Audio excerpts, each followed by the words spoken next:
തദ്ദേശ തെരഞ്ഞെടുപ്പിന്റെ വിധി കേരളം എഴുതി കഴിഞ്ഞു. 2026 നിയമസഭാ തെരഞ്ഞെടുപ്പിന് ഇനി ഏതാനും മാസങ്ങൾ മാത്രം ബാക്കി നിൽക്കവേ ശക്തമായ രാഷ്ട്രീയ പോരാട്ടത്തിന് സജ്ജമായിരിക്കുകയാണ് മുന്നണികൾ. 2016-ലും 2021-ലും തുടർഭരണം നേടിയ പിണറായി വിജയൻ തന്നെയാകുമോ അടുത്ത മുഖ്യമന്ത്രി? അതോ UDF വീണ്ടും ഭരണം റീസ്റ്റാർട്ട് ചെയ്യുമോ? ഇത്തവണത്തെ നിയമസഭാ തെരഞ്ഞെടുപ്പിൽ UDFനെ സംബന്ധിച്ച് അഭിമാന പോരാട്ടമാണ്.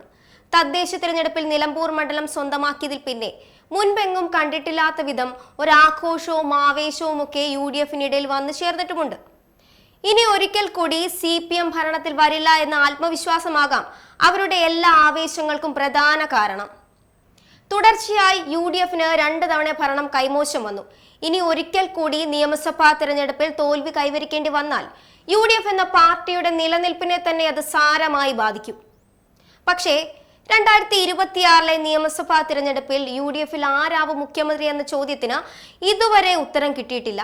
ഉമ്മൻചാണ്ടി സർക്കാരിന്റെ കാലം മുതൽ തന്നെ നിരവധി തിരഞ്ഞെടുപ്പുകളെ മുന്നിൽ നിന്ന് നയിച്ച ഇരുത്തം വന്ന നേതാവായ രമേശ് ചെന്നിത്തല മുഖ്യമന്ത്രിയാകാൻ യോഗ്യനായ വ്യക്തി തന്നെയാണ്.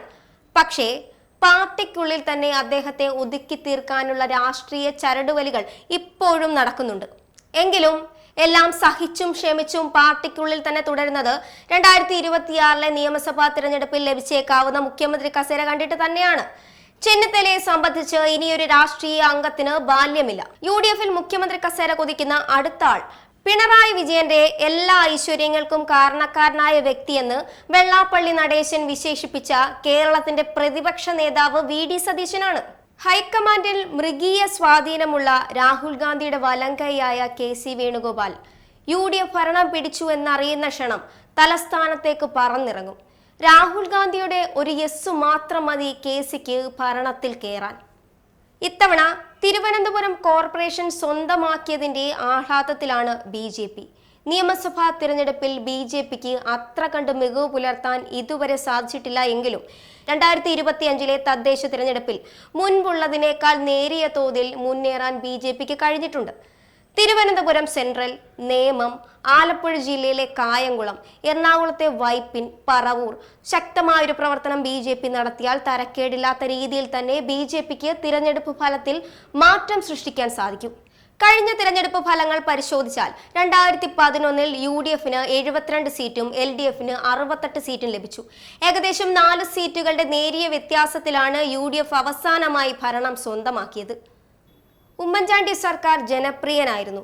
എങ്കിലും അദ്ദേഹത്തിന്റെ ഭരണകാലത്ത് ഉയർന്നു വന്ന സോളാർ തട്ടിപ്പും സരിത കേസും തുടർന്ന് UDF സർക്കാർ സംസ്ഥാനത്തെ പല ബാറുകളുടെയും ലൈസൻസ് റദ്ദാക്കിയതും കോടികൾ കോഴ കൊടുത്താൽ മാത്രമേ സർക്കാർ ലൈസൻസ് നൽകുകയുള്ളൂ എന്ന വിമർശനങ്ങളും UDFനെതിരായുള്ള വിവാദങ്ങൾക്ക് വഴിതെളിച്ചതോടെയാണ് അന്നത്തെ ധനകാര്യമന്ത്രിയായിരുന്ന KM മാണി രാജിവെച്ചത്. പിന്നീട് തുടരെ UDFൽ നിന്നും മന്ത്രിമാരുടെ രാജിയും പാർട്ടിക്കുള്ളിലെ അഭിപ്രായ വ്യത്യാസങ്ങളും നിലനിൽക്കുന്ന സാഹചര്യത്തിൽ 2016 നിയമസഭാ തിരഞ്ഞെടുപ്പിൽ ജനം LDFനോടൊപ്പം ചേർന്ന് നിന്നു. 140 സീറ്റുകളിൽ 91 സീറ്റുകളുടെ ശക്തമായ ഭൂരിപക്ഷത്തിൽ ഇടതുമുന്നണി വിജയം കൈവരിച്ചു. അതേസമയം UDFന് 47 സീറ്റുകളിൽ ഒതുങ്ങേണ്ടിയും വന്നു. BJPയുടെ O രാജഗോപാൽ മാത്രമാണ് കേവലം 1 സീറ്റ് സ്വന്തമാക്കിയത്. തുടർന്ന് വാഗ്ദാനത്തിൽ മാത്രം ഒതുങ്ങി നിന്ന വികസനം പിന്നീടങ്ങോട്ട് LDF സർക്കാർ യാഥാർത്ഥ്യമാക്കുകയായിരുന്നു. സാധാരണക്കാരായ ജനങ്ങൾക്ക് ലൈഫ് മിഷനിലൂടെ വീടുകൾ നിർമ്മിച്ചു നൽകിയും 2018 പ്രളയകാലത്ത് അവസരോചിതമായി ജനങ്ങൾക്കിടയിൽ പ്രവർത്തനം സജ്ജമാക്കിയും റോഡ് നിർമ്മിച്ചും പെൻഷൻ വർദ്ധിപ്പിച്ചും LDF ജനപ്രീതി നേടി. തുടർച്ചയായി ഒരു മുന്നണിയും ഭരണത്തിൽ ഏറില്ല എന്ന ചരിത്ര സംഭവത്തെ അങ്ങനെ LDF തിരുത്തി കുറിക്കുകയാണ് ചെയ്തത്. 2021 നിയമസഭാ തിരഞ്ഞെടുപ്പിലും ഇടതുമുന്നണി ഭരണത്തിൽ കയറുകയാണ് ചെയ്തത്. കോവിഡ് ഉൾപ്പെടെയുള്ള മഹാമാരിക്കെതിരെ സംസ്ഥാന സർക്കാരിന്റെ മുന്നിൽ നിന്നുള്ള പോരാട്ടം LDFനെ കൂടുതൽ ജനപിന്തുണ നേടിക്കൊടുത്തു. എങ്കിലും പിണറായി വിജയന്റെ തുടർച്ചയായുള്ള ഭരണം ജനങ്ങൾക്കിടയിൽ മടുപ്പുളവാക്കുന്നതിന് കാരണമായി.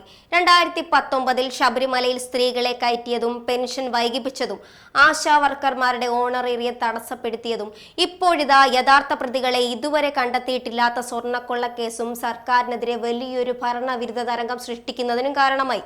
പിണറായി സർക്കാരിനെതിരെയുള്ള ജനരോക്ഷം പ്രതിപക്ഷവും BJPയും നന്നായി മുതലെടുത്തിട്ടുമുണ്ട്.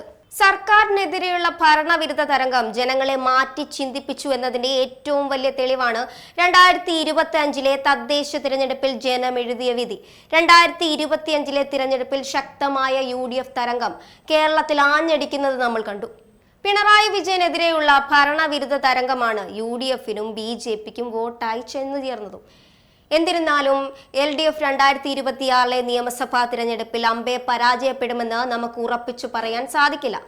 നിയമസഭാ തിരഞ്ഞെടുപ്പിൽ ജനവിധി മാറിയേക്കാം.